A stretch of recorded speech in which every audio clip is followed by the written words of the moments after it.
the Milwaukie Poetry Series. I'm Tom Hogan, the coordinator of the Milwaukie Poetry Series.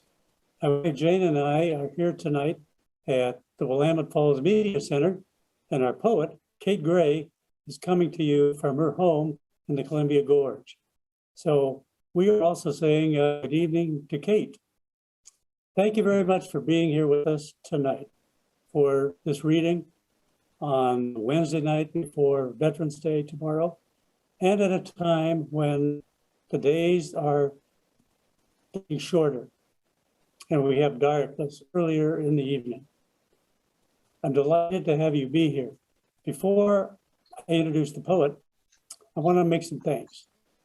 We have a lot of thanks to the city of Milwaukie for their support for us for the whole time since the very first year.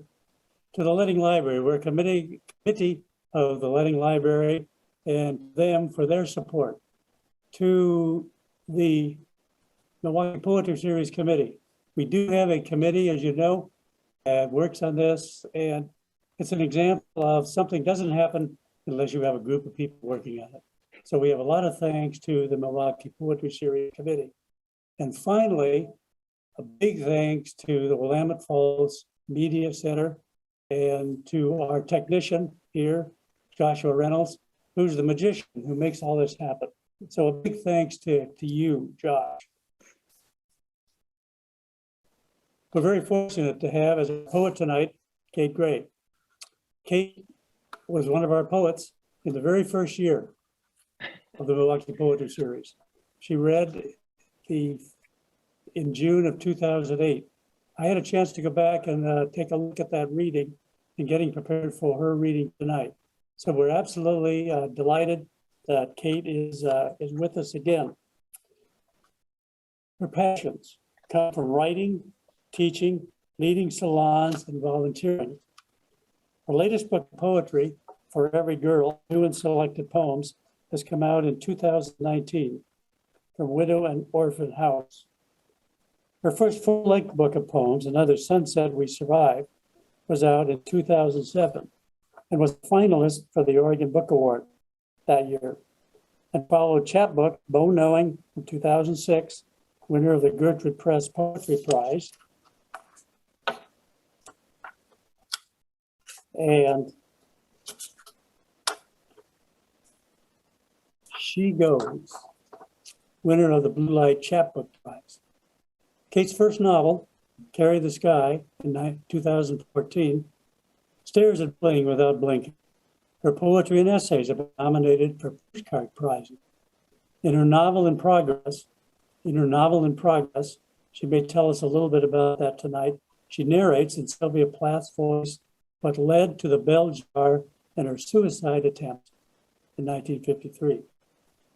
Over the years, she's been awarded residencies, Hedgebrook, Norcroft, Soapstone, and Story Night, and a fellowship from the Oregon Literary Arts. After 25 years teaching English at a community college, she retired to coach writers. Kate and her partner live in a pine and oak forest in the mid-Columbia River Gorge with an impetuous city dog. I want to call your attention in the bio, she said at a community college. This particular community college was Clackamas Community College, where she taught for 25 years. And Kate was one of my mentors when I first started getting into poetry. So I have a lot of thanks to you, Kate, for that. One particular thing that I remember that you did in one of our classes is that you connected with the arts department. And we in the class wrote a poem. Artists responded to it with some creation. We responded to them. It's an exercise, as you can see, that I still remember today. Thank you very much for that. Would all of you watching join me in welcoming our poet for tonight, Kate Gray. Kate? Oh, great. Thanks, Tom. I remember that reading so well in 2008. I was frankly terrified, and the Letting Library was so welcoming, and people asked amazing questions, and you, as always, were as warm and kind as ever. So thank you so much for inviting me back as well. I'd like to acknowledge that I'm standing on the land of the Wishram, Wasco, Yakama, and Confederated Tribes of Warm Springs. I acknowledge that I live in a state and a country still profiting disproportionately from the labor of Black and Brown people. I try to write about that and try to live ethically and try to do what I can do. It's not enough.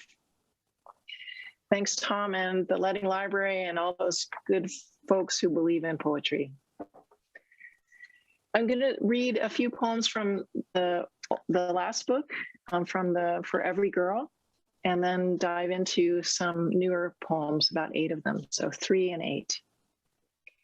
I found that as I looked back at poems, I've really changed my relationship to both fire and water. So this poem is called Where We Are. The river says a prayer for all that's gone. The sky praises the sun for rising. The earth aches on its axis, and its creak is a song. The night murmurs and moves like a dog dreaming. Wherever we step out of the wind, whatever we do to build fire, we are not alone. The limbs of the birch greet us with tapping. The geese write our name in the sky. When I put together that collection of poems, I realized that I can never use geese again. I've used it too often, so forgive me for that last one. Here is a kind of a poem that I'm putting out there for anyone who needs to hear it. It's called Manifesto for the Girl. You are not a spoon. You do not have to curve in service, carry a man's insecurities, fill with small portions, turn yourself to spill. You are a knife, a cutting machine. Through the strings, history sticks to your fingers, plays you, splays you, makes you puppet. Cut, saw, use the serration of stories, those the outlaws tell, the stuttering words of the bullied whose face streams with tears. Find your edge. Wreck the story erected around you. Wreck yourself with sawing. Wreck the image of your mother she tries to bend in you, that she wants you to swallow. Soup should be spooned away like so. Go ahead and lick, little girl. Steam the spoon and stick it on your nose. Kick the pot of your parents' emptiness, knock it off the stove. You are good. Listen to me. You are so good. You are good like the smell in a newborn's palm when her fist is unfurled. You have always been good, like a fiddlehead fern, like a rough-legged hawk riding a thermal. Look up. Let the sun ride your cheekbones, slide along your jaw, and fill your mouth. You are not edible. You do not grow subject to sun or water or soil. You are neither muscle nor bone for broth nor brisket on Easter platters. You are not grist or gristle or gut. You are not vegetable, diced, delivered, reduced to stew or stock. You are star, beyond time, beyond touching. You are more than your father's puncturing, your sister's punching. You shine a spotlight on violence, call it violence. A bruise by any other name would hurt so deep. The way you break night, you hold the first wish I wish tonight. What you hold, what you let go, what you offer is hope. You are light. You are vessel, wave, spectrum, umbilicus. You are good. Hear me. Take this in like water dropped to a nomad, like a breath to a cigarette quitter, like rain. You are good. I'm just going to skip that last one from that book. Thanks, Tom.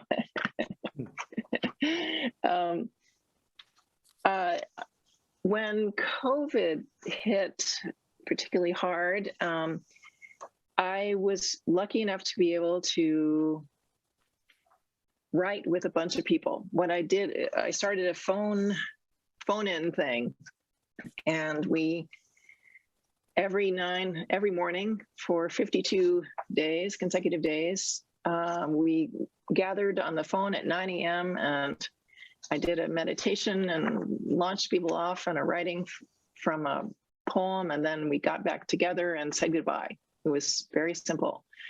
And it grew from 60 the first day to over 100 the second, and 5 countries called in, and it was stunning. And I haven't quite gotten over it. It was so lovely. Here's a poem from that experience. Courage. Thick, wet snow in an oak forest, flakes free falling from when wind gusts stop, diagonal and dizzy in bursts. This late in March, when balsam root flowers are sprouting, tight knots of sun, this snow shows how meaning is made in tiny transgressions, how weather doesn't care what we miss or how we die.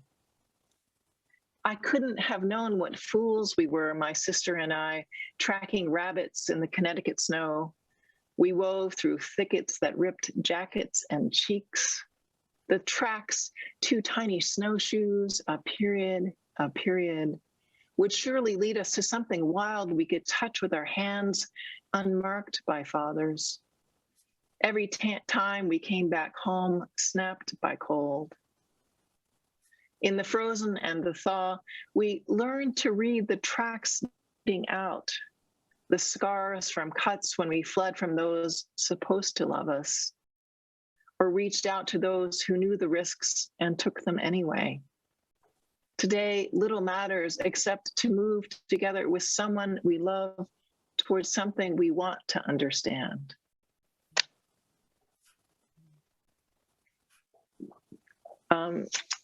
I'm the youngest of 6, and that means that I have that indubitable, the privilege of being a witness.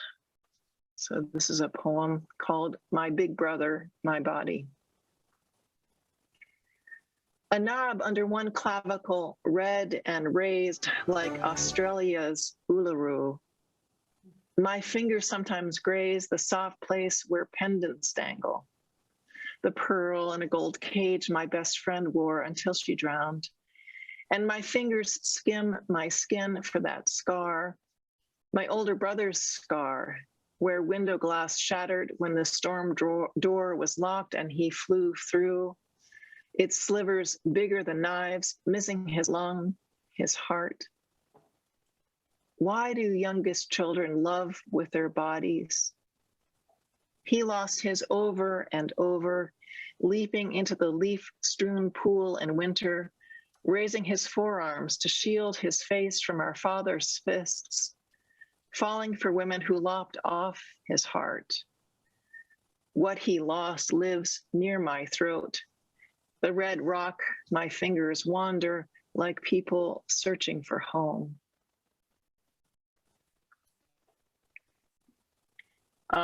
In October of last year, thanks, Tom, I helped a friend move across the country, which was really interesting during COVID. I drove the big truck. That was really fun. And she drove her car, and we used walkie-talkies, so we were COVID safe, and we had different hotel rooms and never ate in a restaurant. But for some reason, driving from here to Iowa City, Wyoming really scared me. It's a beautiful state, beautiful state. This is called Wyoming Truck Stop. On Interstate 80 past Fort Bridger, where once wagons brought Mormons and others not needed, billboards hail 75-cent cones. We're there, cheer skinny white boys with razored hair, and stay tonight. A blonde woman looks straight at you, passing. Little America, Wyoming. 7 square miles of trees, grass, and asphalt, where sage, sand, and antelope would curl and shift. 4 hours from Utah, farther from Nebraska, hundreds of signs to stop. Where 68 people now live in the tabernacle with its steeple, the meeting house with its columns like some southern plantation, a town grown around a hotel with an oval pool, named for Robert Byrd's base camp when he explored Antarctica in the 20s. Byrd, who was descended from Pocahontas, an original Virginia family, and today passing trucks push my truck into the shoulder, and trash bags shredded on barbed wire wave their arms, and I know the wind-ripped whimpers from Matthew's lips, and this land still howls.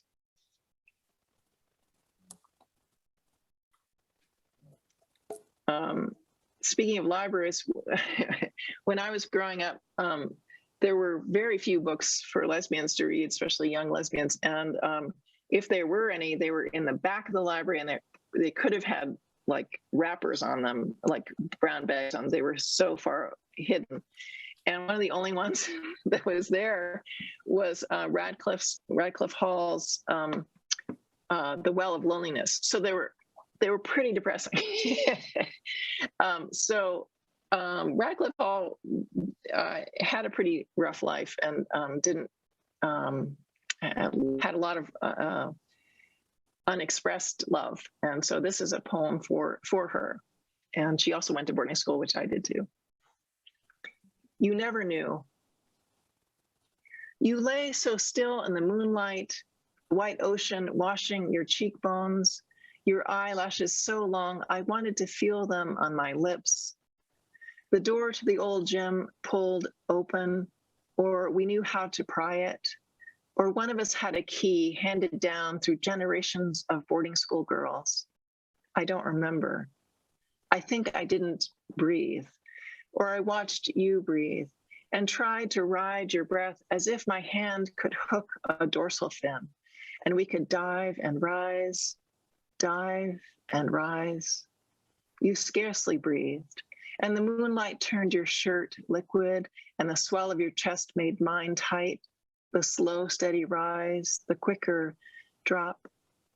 I wanted to press my palm on the delta below your neck, where sinew meets rib, where heartbeat meets lungs, where music strikes.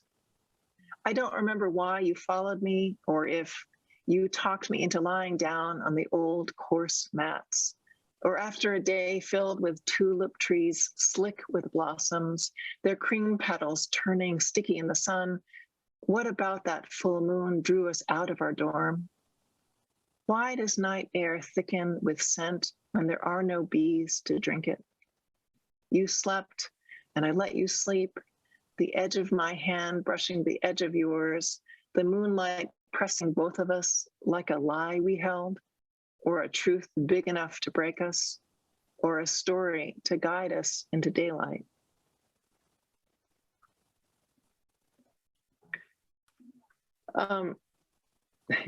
Thanks you. One of the things that I think is common to what I'm hearing people say about this time is that we've realized so much in the silence, and we've realized what types of privileges we may have had, and even the simple things have turned into something else. So this is a poem exploring that notion. It's called Song Sparrow. Last year, you tired of the Song Sparrow, its 4 notes, the opening to Beethoven's Fifth, your backyard with its apple tree, lilacs, alder, and hibiscus, where hummingbirds, chickadees, goldfinches, and juncos hopped. No matter the splash of the blue jay in the bird bath, the chickens next door groaning their eggs out, the dog's unceasing plea down the block, all you heard was the birdsong tossed from the sparrow's open throat, the same 4 notes.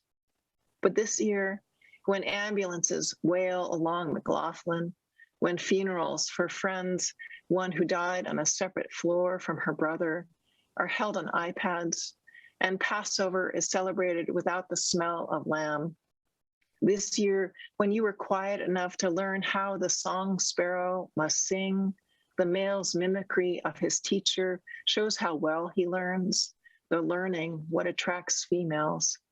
And when you hear his song, what song will you have learned? What song will you sing? And will you ever sing a song so damn well?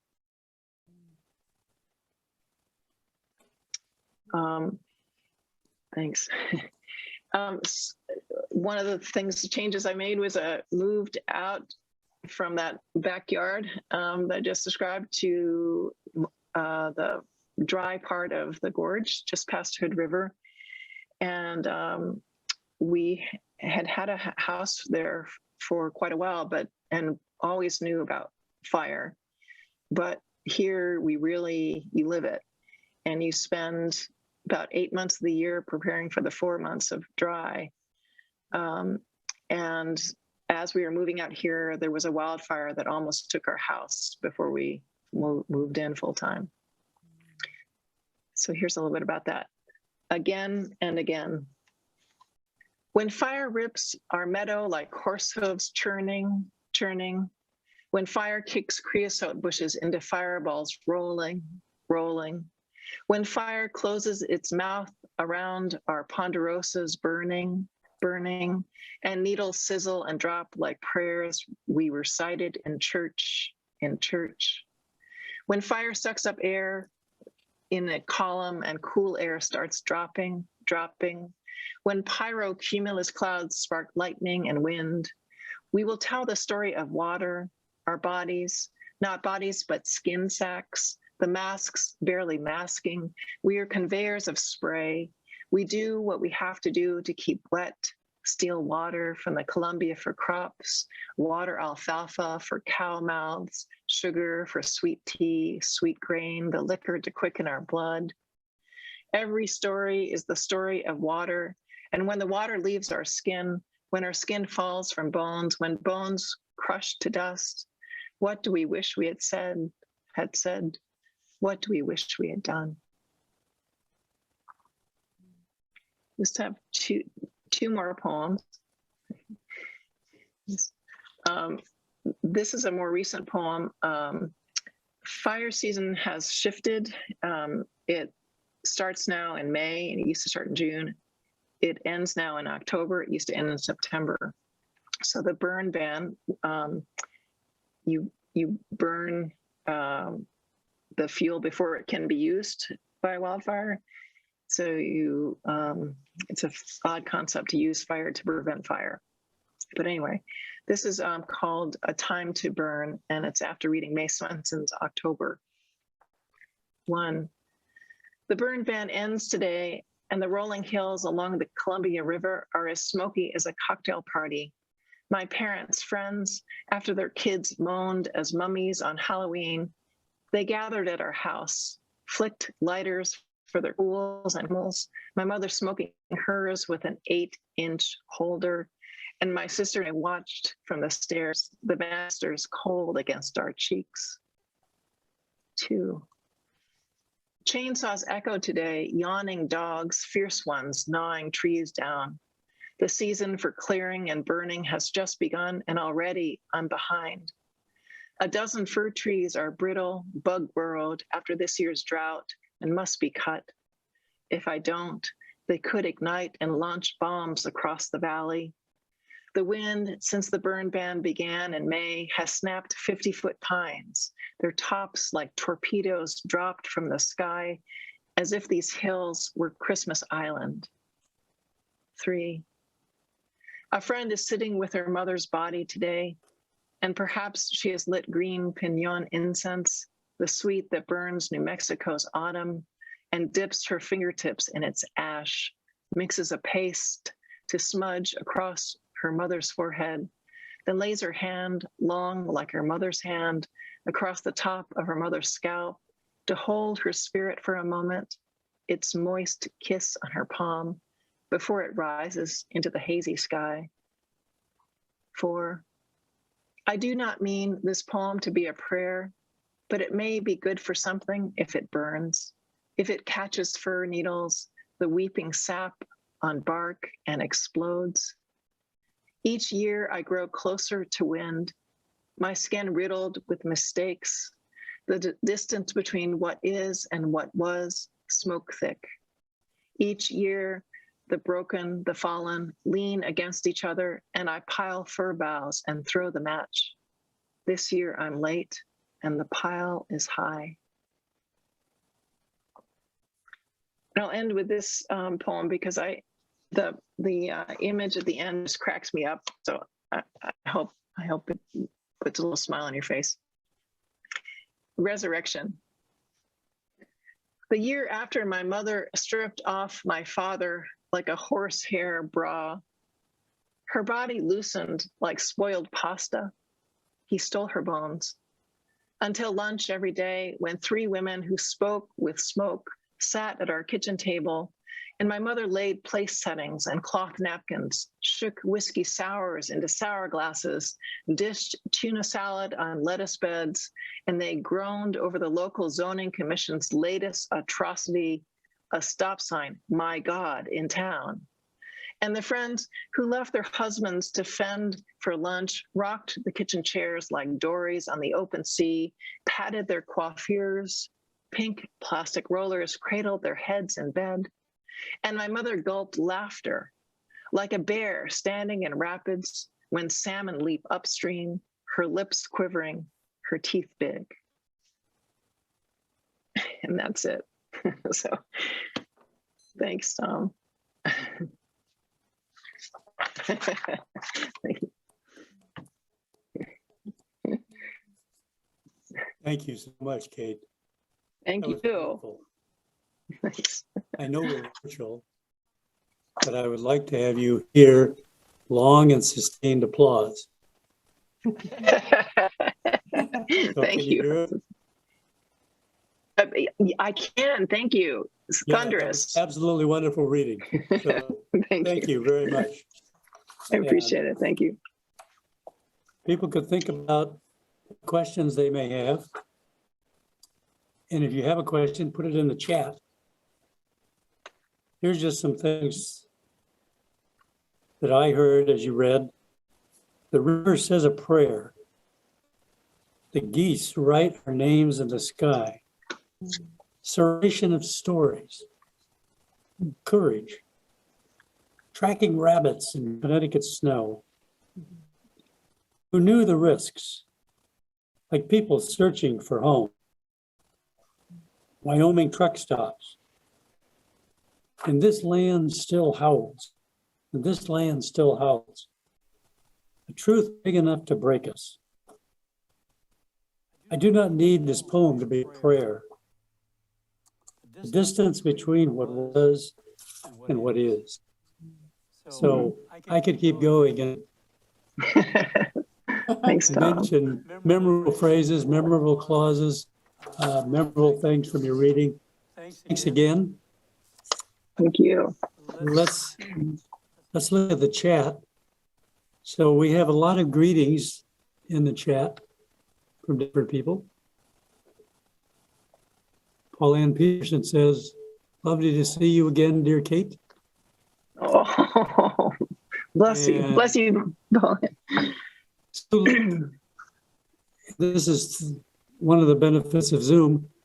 Hello from a Kate Gray fan in Newport. Oh, sweet. So I'd like to start with a question and find out who you're reading. Oh, How do you feel well, I'm glad. influenced you, and who are you reading now? Okay. Well, Pauline has definitely influenced me. And Sharon Olds, Lee Young Lee, Audre Lorde, Pat Parker, or just to name a few. In terms of poets right now, I'm reading Sharon Hashimoto. Her new collection called More American is absolutely stunning. I'm reading Erin Coughlin Hollowell, a collection called Every Atom. She's an Alaskan poet. And the novel I'm reading, excuse me, is Amy Bender, The Butterfly Lampshade.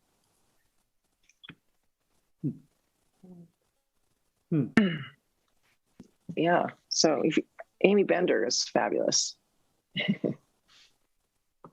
Well, thank you for that. Yeah. Yeah. Here's a you. question from Maggie Chula. Oh, Maggie. How has your writing changed since you left the big city and moved to the Columbia River Gorge? There's a lot more about trees. I'm just saying. It's a great question. I'd say there's a lot more about fire and attention to the use of water. So definitely, and I see a whole different set of birds here. There are fewer. We're up at about 1,400 feet elevation, so we see fewer birds than we do in the city, and I get to know them a little bit better. So nature is bigger, and I'd say, but it coincides with COVID, so COVID is influencing a lot as well, I'd say. So I guess that's what I'd say to that, Maggie. Thank you. Yeah. I'd love to know the same from you. Okay. Well, thank you. Here's another question. It's first a hello from Judy Montgomery. And then she says, Kate, your Wyoming truck stop poem, as it moves to its end, is shattering. Can you talk about the genesis and development of the poem? When did you know you were moving to Matthew Shepard's death? Thanks, Judy. I couldn't help but, I thought about him a lot as I was driving and seeing all those fences. And Little America, Wyoming is so odd that I had to do something to get it shake it. And those signs there are hundreds of miles of signs to that place. And I felt like if I stopped, I was going to be harmed. It just felt so weird and conforming. So I wrote something. I started it the next night after we stopped, and I knew it was going to end with Matthew in some way, because I could feel the presence all the way along, which was disconcerting for sure. So thanks for that question, and the sensitivity of that question too. Yeah, thanks, Kate. Yeah. Could you talk about the genesis of For My Girl, For Every Girl? The manifesto, or for the poem for which that is titled? The genesis of the book. Oh, the book. Some friends run a press that brings back books that are out of print, widow and orphan. That's their specialty and they approached me saying, gosh, some of your books are out of print. We'd like to bring them back in print, but we together came up with the idea of doing something different with some new ones, reimagining the old ones, interspersing them, and doing an interview between Paul-Ann and me, which was really a great honor for me. And so that's how the book came about, was integrating old and new, and kind of seeing how that tension developed with mixing them up together. Is that your question, Tom? Kind of. Yeah. It was an opportunity for you to talk to us about it. Yeah. Oh, thanks. Thank you. Yeah. I'm going to ask Jane and see if she has any questions. Okay. Well, I would love to hear you just say a few words about your teaching at Clackamas Community College. Oh my gosh. Well, Jane, I wish you would say some things too. You want to start? Yes, Yeah, I do have a wonderful relationship, and I was the first person they hired way back then. Yes. So great. 1967. That is so great. When I hear about the free community college was dropped out of the latest bill, it just crushes me because community college just does so much good work and reaches people in all kinds of different ways and levels. And it was really a gift to teach English at Clackamas for so long. I met stunning people, the present company included, Tom and Jane. And I really felt like we were able to change lives. As I know it's a tagline, but it's true when you can get people into a classroom and show them how smart they are and show them what skills they have and work yourself out of a job, So I think your job as a teacher is to have people be able to walk out the classroom, be able to teach themselves. Mm-hmm. So that was really a formative time. I felt like I grew up at Clackamas, and I felt very lucky to have been able to teach there. So thanks for asking. Yeah. You're welcome. Yes. Yeah. Thank you very much. Yeah. Here's a question from Lex Runciman. Could you say something about how you think about voices in a poem as compared to voice or voices in a novel? Huge question, as I suspect. That's a great question. I think, let's see. Everything right in a poem serves the purpose of the poem. So any device you use is to enhance the meaning of the poem. Voice, in some ways, in a novel, has a bigger role. It's more. It is the fabric of a novel. In a poem, it's one of the threads. So the voice in a novel is what sustains the point of view. It sustains the lens through which the reader is to see. I think the voice in a poem, if you're talking actual dialogue, is just one of the key elements that can contribute to the purpose and the meaning of the poem. Okay. Thank you very much. Sure. I've got a couple of follow-up questions to that. Okay, great. How do you approach writing a poem versus writing a novel? Are there differences? If so, what? Oh, yeah. Well, definitely. And for me, a novel is a bigger bucket. So I had a bigger story and I needed a bigger bucket. So the story of Sylvia Plath and what I'm writing about her, I couldn't contain in a poem or a series of poems. It needed a bigger playground, shall we say.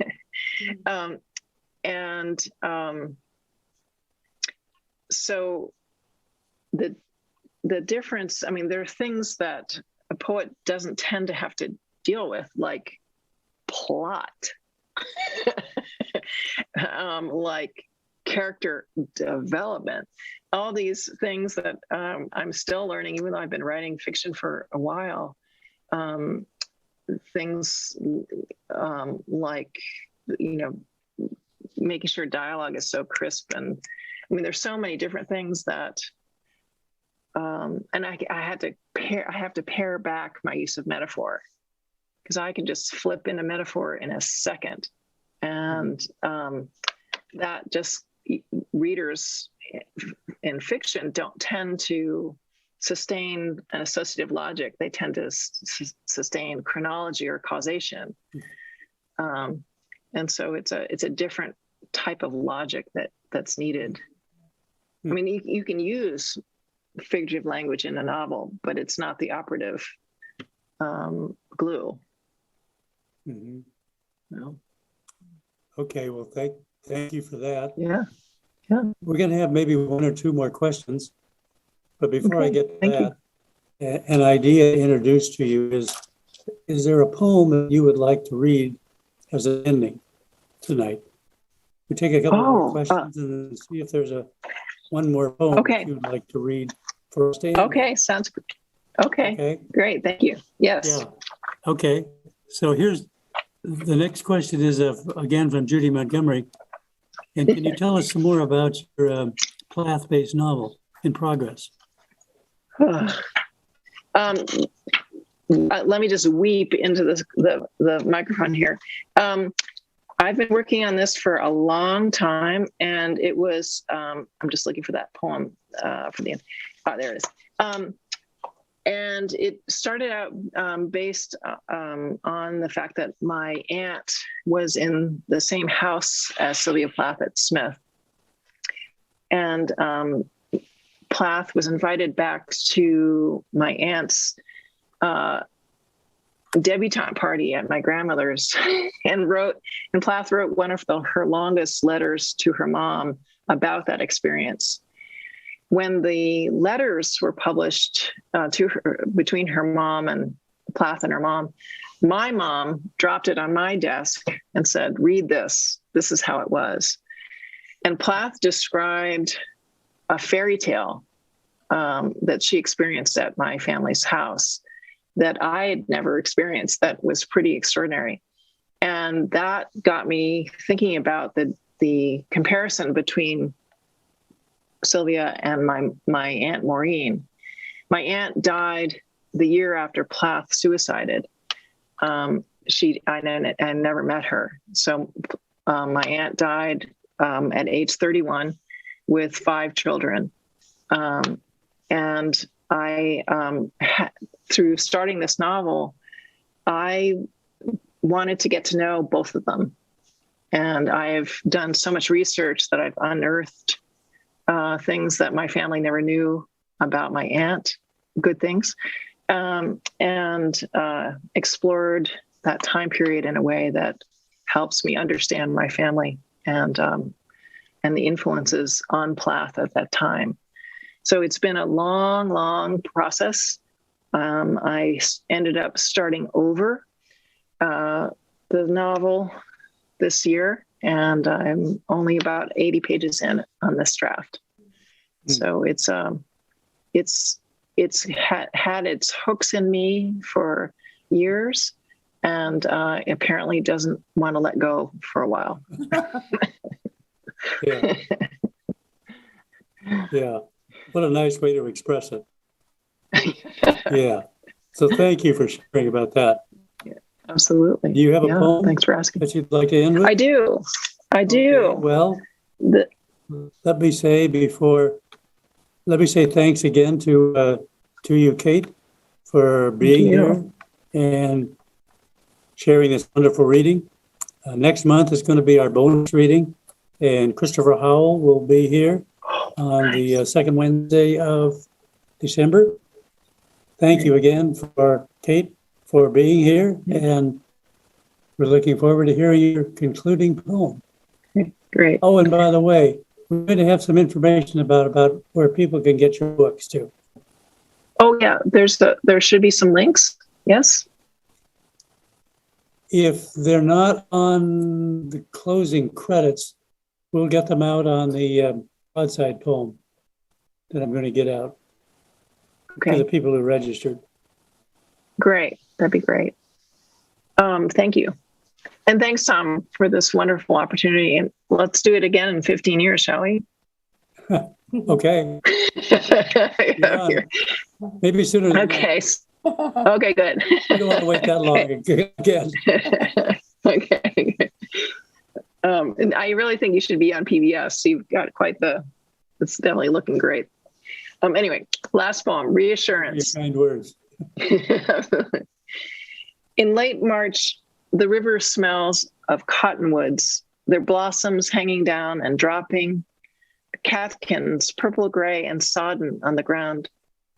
Under the Selwood Bridge, fishermen gather in boats like geese pointing into wind.